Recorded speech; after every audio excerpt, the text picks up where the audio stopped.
اما بعد فاعوذ باللہ من الشیطان الرجیم بسم اللہ الرحمن الرحیم اتخذوا احبارهم ورهبانهم واربابا من دون اللہ والمسیح ابن مریم وما امروا الا ليعبدوا الہا واحدا لا الہ الا هو سبحانہ عما یشرکون۔ اور انہوں نے اللہ کو چھوڑ کر اپنے علماء اور پیروں کو خدا بنا لیا، اور مسیح ابن مریم کو بھی، حالانکہ ان کو یہ حکم دیا گیا تھا کہ یہ صرف ایک خدا کی عبادت کریں اور اس کے سوا کسی کی عبادت نہ کریں، اور کوئی اس کی عبادت کا مستحق نہیں ہے، وہ ان کے خود ساختہ شرکاء سے پاک ہے۔ اس آیہ مبارکہ کے ضمن میں اختلاف رائے، اختلاف اور عناد کے درمیان میں عرض کرتے ہوئے کچھ روایت میں نے عرض کی تھی۔ کل اس بات پہ ختم کیا تھا کہ صحابہ کرام علیہم رضوان کے درمیان بھی اختلاف ہوا، اس کو ہم علمی اختلاف کہتے ہیں، ٹھیک ہے نا جی۔ ہمارے ذہنوں کے اندر جو ہے نا جی ایک عجیب سی غلط فہمی ہے کہ صحابہ کرام علیہم رضوان معصوم تھے۔ معصوم جو ہے وہ حضرات انبیاء کرام علیہ السلام کے علاوہ کوئی نہیں، فرشتے ہیں، حضرات انبیاء ہیں، بس۔ باقی سروئے زمین کے اندر جو بھی ہے نا جی اس سے غلطی ممکن ہے، غلطی ہوئی بھی، میرا مالک کرواتا ہے خود، تاکہ پتہ لگے کہ پاک منزہ مبرہ اور پاکیزہ ذات، بے عیب ذات جو غلطی سے پاک ہے وہ صرف ایک وحدہ لا شریک کی ذات ہے۔ ہمارے ذہنوں کے اندر یہ جو تصور پایا گیا ہے کہ وہ جو ہے بالکل پاکیزہ لوگ تھے، جب پھر صحابہ کرام علیہم رضوان کی ہمارے سامنے غلطیاں آتی ہیں جو ان سے خطائیں ہوئیں، یا میں تو یہ کہوں گا ان سے اجتہادی خطائیں ہوئیں، ٹھیک ہے نہیں، جان بوجھ کے کوئی بھی نہیں کرتا، ان کی تمام جو خطائیں جب ہمارے سامنے آتی ہیں تو دماغ پھر جو ہے نا جی وہ عجیب سی کیفیت اور اضطراب کا شکار ہو جاتا ہے۔ حضرت علی المرتضیٰ شیر خدا کا حضرت علی امیر معاویہ رضی اللہ تعالیٰ عنہ کے ساتھ اختلاف، ام المؤمنین امی عائشہ کے ساتھ اختلاف جب سامنے آتا ہے تو پھر دماغ مضطرب ہو جاتا ہے، دل عجیب سی کیفیت میں ہوتا ہے، ہم یا کیا کریں؟ اور پھر کچھ حضرت علی کی سائڈ لے کر حضرت ام المؤمنین امی عائشہ کو گالیاں نکالنا شروع کر دیتے ہیں، کچھ حضرت امیر معاویہ کو، اور کچھ ان کی سائڈ لے کے حضرت علی کو برا کہنا شروع کر دیتے ہیں۔ ایک بات یاد رکھیں، یہ وہ ہستیاں تھیں صحابہ کرام علیہم رضوان، جن ہستیوں سے اگر کوئی خطا سرزد بھی ہوئی ہے نا تو صحبت رسول کا اثر یہ تھا، یہ اس پر قائم نہیں رہتے تھے، فوراً اللہ سے توبہ کر لیتے تھے۔ وہ غلطی ہوئی، اللہ سے فوراً توبہ کر لی، معافی مانگ لی، اور توبہ کرنے سے گناہ رہتا ہے یا مٹ جاتا ہے؟ ختم ہو جاتا ہے نا جی۔ توبہ کرنے سے، معافی مانگنے سے اللہ معاف کر دیتا ہے یا نہیں کرتا؟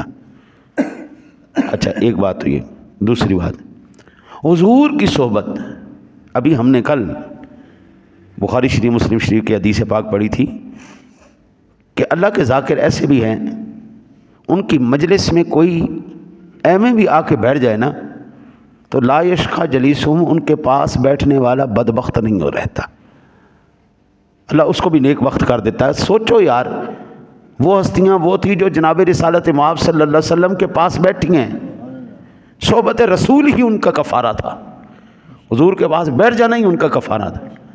اب ان سے بڑھ کر آپ کیا تصور کرتے ہیں ان سے؟ اور پھر یہ جو علمی اختلاف تھا انہوں نے اس کو عناد نہیں بنایا، علمی اختلاف ہی رکھا۔ اب اس کی چند مثالیں میں نے پہلے عرض کر چکا ہوں، آگے مزید عرض کرتا ہوں۔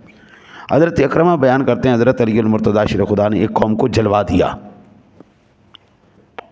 لوگوں سے کہا کہ ان کو جلا کے نہ مار دو، حضرت علی نے ان کو جلوا دیا۔ حضرت ابن عباس رضی اللہ تعالیٰ عنہ تک یہ خبر پہنچی تو انہوں نے کہا کہ اگر میں ہوتا تو ان کو نہ جلاتا، کیونکہ نبی اکرم صلی اللہ علیہ وسلم نے ارشاد فرمایا ہے کہ اللہ کے عذاب سے سزا نہ دو، البتہ میں ان کو قتل کر دیتا، کیونکہ نبی اکرم صلی اللہ علیہ وسلم نے فرمایا جو شخص اپنا دین بدلے اس کو قتل کر دو۔ ترمذی کی روایت میں ہے کہ حضرت علی کو یہ خبر پہنچی تو انہوں نے کہا ابن عباس نے سچ کہا۔ یہ صحیح بخاری شریف میں 6922 نمبر پر روایت موجود ہے، آگے دیگر بے شمار کتب کے اندر بھی یہ موجود ہے۔ اب حضرت علی المرتضیٰ شیر خدا کرم اللہ وجہہ الکریم نے اپنے علم کے مطابق ان کو جلایا، ٹھیک ہے، مرتدین کو جلایا گیا۔ ابن عباس کو خبر پہنچی، آپ نے فرمایا حضور نے اس سے منع کیا، اگر مجھے اختیار دیا جاتا میں جلاتا نہیں۔ ہاں جی، اب میں قربان جاؤں حضرت علی کی شان پر بھی، ابن عباس کی جرت پر بھی۔ انہوں نے جو سچ بات تھی انہوں نے سیدھی بات کی، حضور کا یہ فرمان ہے۔ حضرت علی کو جب یہ خبر پہنچی، حضرت علی نے یہ نہیں کہا وڈا پڑھا لکھا، میں تے باب مدینہ تو العلم، میں نے تے سارا کچھ پتہ ہے، چلے میں تیری گل نہیں مانتا۔ آپ نے فرمایا نہیں، اس نے بالکل سچ کہا ہے۔ یہ جرت تھی ان لوگوں کے اندر، حضرت ان لوگوں کی جرت تھی، وہ جو حضور کی بات جب سامنے آتی تھی وہ اپنے آپ کو مائنس کر دیتے تھے، میرے سونے نبی کی بات ٹھیک ہے، سرکار کی بات بالکل ٹھیک ہے۔ یہ شیر خدا کی جرت ہے۔ آج قبلہ اگر ہم کسی کو کہہ بھی دینا کہ قبلہ آپ کا یہ عمل قرآن و حدیث کے خلاف ہے، اللہ رسول کے حکم کے خلاف، تو اگلا دشمن ہو جاتا ہے۔ وہ کہتا ہے جی ساڈا پیر زیادہ پڑھا لکھا ہے، ساڈا زیادہ پڑھے لکھے، چلو ایڈے تسی پڑھے لکھے۔ اب شیر خدا کرم اللہ وجہہ الکریم یہ کہہ بھی سکتے تھے نا، میں تو باب مدینہ تو العلم ہوں، تم کیا ہو، تمہارے پاس کیا ہے؟ لیکن نہیں، انہوں نے ان کے علم کا بھی احترام کیا کہ ابن عباس نے بات کی، بالکل ٹھیک بات کی، بات ایسے ہی ہے۔ اب یہ صحبت رسول کا اثر تھا قبلہ کہ اگر ان سے کوئی ایسی خطا سرزد بھی ہوئی ہے یا ان سے معاملہ بھی ہوا ہے، اللہ ان کو قائم ہی نہیں رہنے دیتا جی، فوراً اللہ تعالیٰ ان سے استغفار کرواتا ہے اللہ سے ڈر کے۔ میرے آقا نبی اکرم صلی اللہ علیہ وسلم کی ذات گرامی، حضرات انبیاء کرام تو معصوم ہیں، آقا کریم علیہ الصلوۃ والسلام دن میں ایک روایت میں ہے 70 مرتبہ، ایک ہے 100 مرتبہ استغفار فرمایا کرتے تھے۔ اب یہ امت کی تربیت کے لیے تھا، اور اللہ کے بندے اللہ سے توبہ کر لیا کرو، کوئی پتہ نہیں کتنی زیادہ ہماری زبان بے احتیاطیاں کر جاتی ہیں، غصے کے اندر ہماری زبان سے مغلظات نکل جاتے ہیں، تو استغفار کر لیا کرو، توبہ کر لیا کرو، سونے سے پہلے اللہ سے معافی مانگ کے سو لیا کرو، بخشے جاؤ گے۔ باقی میرے بابو اگر کوئی عمل کرتا ہے سبحان اللہ، نہیں کرتا تو ابھی سبحان اللہ، فرق ہمیں تو پڑھنا کوئی نہیں۔ میں نے آپ کی قبر میں نہیں جانا، آپ نے میری قبر میں نہیں جانا، میں نے اپنا عمل کرنا ہے، آپ نے اپنا عمل کرنا ہے۔ میں نے اللہ سے معافی مانگی، میں نے اللہ وحدہ لا شریک کے دین کے لیے اپنے آپ کو وقف کیا، تو اللہ تعالیٰ مجھے اس کا اجر دے گا، آپ نے کیا تو اللہ آپ کو اجر دے گا۔ حضرت عمر رضی اللہ تعالیٰ عنہ ایک زانیہ حاملہ کو رجم کرنے کا ارادہ کیا، تو حضرت معاذ رضی اللہ تعالیٰ عنہ نے کہا اس کے بچے کا کیا قصور ہے جو اس میں پیٹ میں، بھئی زنا کیا تو اس عورت نے کیا ہے نا، تو جو اس کے اندر پیٹ کے اندر، ظاہری بات ہے اسلام کے اندر جو ہے نا جی، اسلام کے اندر شادی شدہ عورت زنا کرے گی تو رجم کیا جائے گا، کنواری کرے گی تو کوڑے لگائے جائے گی۔ ہاں جی، اگر وہ حاملہ ہے، پیٹ میں بچہ ہے، تو اس کو رجم نہیں کیا جائے گا۔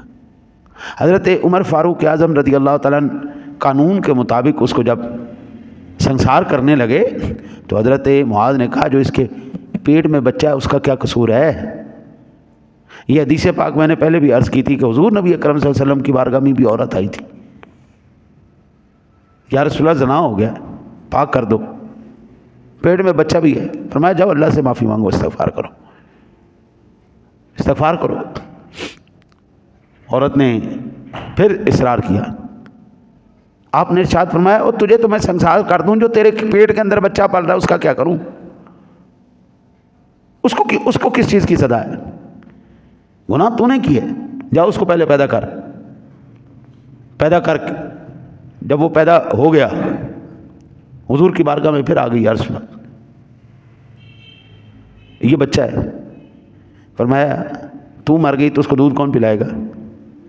جب پہلے اس کو دودھ پلا کے آ، جب کھانا کھانے کے قابل ہو جائے پھر آنا میرے پاس۔ یار یہ جرت کی بات ہے ایمان سے، جب حضور نے کہہ دیا تھا جا اللہ سے معافی مانگ، توبہ کر، استغفار کر، دو جہاں کے بادشاہ کی قسم ہے، مجھے قرآن کی قسم ہے، وہ توبہ کرتی اللہ نے اس کی توبہ قبول کر لینی تھی، لیکن اس عورت کی جرت تھی جناب، حضور کے پاس آئی، پھر انگلی پکڑی ہوئی بچے کی، اس کے منہ میں روٹی ہے، یا رسول اللہ میں آ گئی، کریم آقا جی اعلیٰ نبی علیہ الصلوۃ والسلام نے فرمایا ٹھیک ہے بھائی، عورت کو سنسار کرو۔ ایک شخص نے بٹا مارا، پتھر مارا، جب اس کا خون اڑ کے اس کے کپڑوں پر گر گیا تو کہنے لگا ہائے ہائے، ایک پلیت عورت کے پلیت خون نے میرے کپڑوں کو پلیت کر دیا۔ اللہ اکبر، اللہ اکبر۔ حضور کو اتنا جلال آ گیا، آپ نے ارشاد فرمایا خدا کی قسم جیسی اس عورت نے توبہ کیا میں اس کو تقسیم کروں، اللہ میری ساری امت کی بخشش کر دے۔ آج تو جناب زنا کرنا جناب وہ کوئی عیب ہی نہیں رہا، جی عیب ہی کوئی نہیں رہا، گناہ ہی کوئی نہیں رہا، اور سر عام جناب سارا۔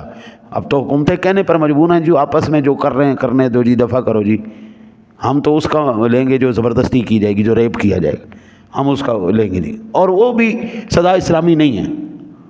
جس دن سے ہم نے اسلام سے منہ موڑا ہے، اسلامی روایات سے منہ موڑا ہے، حضرت صاحب اللہ کی قسم اس دن سے سوائے ذلت اور رسوائی اور پریشانی کے ہمارے پاس کچھ نہیں ہے، ہمارے پاس سب کچھ گیا۔ ہم نے اللہ رسول کو چھوڑا، اس کی شریعت کو چھوڑا۔